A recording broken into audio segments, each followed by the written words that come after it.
ឪពុកម្ដាយដែលមានកូនស្រីត្រូវបង្រៀនកូនរឿង3យ៉ាងនេះកុំឲ្យជីវិតលំបាកទៅថ្ងៃខាងមុខក្មេងស្រីត្រូវបានទទួលឥទ្ធិពលខុសពីក្មេងប្រុសដោយសារលក្ខណៈវប្បធម៌និងបរិស្ថានដូច្នេះពេលមានកូនស្រីអ្នកគួរតែជាអ្នកបង្រៀននាងអំពីរឿងនេះ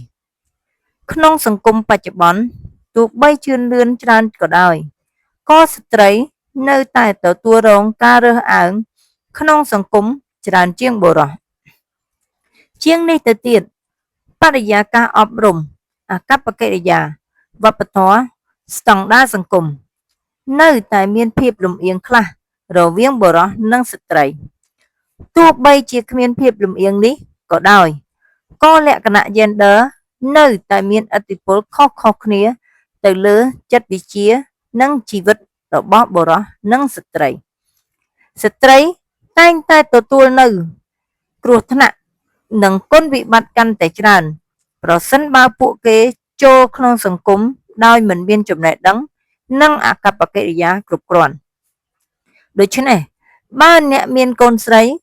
អ្នកគួរតែបង្រៀននាងដូចខាងក្រោម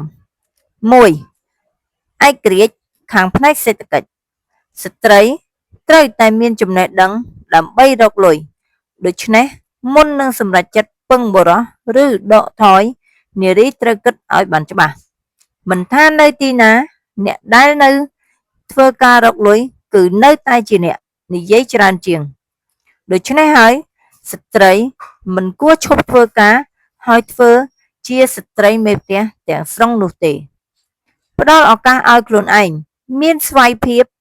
ដើម្បីឲ្យគ្រប់ស្ថានភាពមានសម្លេងនិងសិទ្ធិសម្រេចចិត្តដោយខ្លួនឯងនៅពេលដែលអ្នកពឹងផ្អែកលើសេដ្ឋកិច្ចលើអ្នកដទៃវាមានន័យថាអ្នកលែងមានសេរីភាពទៀតហើយមិនថាប្តីស្រឡាញ់អ្នកប៉ុណ្ណានោះទេការដែលស្ត្រីលះបង់នៅផ្ទះធ្វើជាស្ត្រីមេផ្ទះក៏ធ្វើឲ្យស្ត្រីជួបការលំបាកដែរមិនថានៅក្នុងសង្គមឬក្នុងគ្រួសារស្ថានភាពសេដ្ឋកិច្ចរបស់បុគ្គលនោះជារឿយៗកំណត់សិទ្ធិក្នុងការនិយាយរបស់គាត់ដូច្នេះក្នុងគ្រប់ស្ថានភាពការងារនិងគ្រួសារមានតុល្យភាពកុំជ្រើសរើសធ្វើជាស្ត្រីមេផ្ទះទាំងស្រុង 2. រស់នៅដោយឯករាជ្យពឹងផ្អែកលើខ្លួនឯងទាំងផ្នែកហិរញ្ញវត្ថុនិងផ្លូវចិត្តឯករាជ្យភាពគឺជាមធ្យោបាយសម្រាប់អ្នកក្នុងការសម្រេចចិត្តដោយខ្លួនឯងនិងទទួលខុសត្រូវការស្ដាប់ដំបូន្មានរបស់នរណាម្នាក់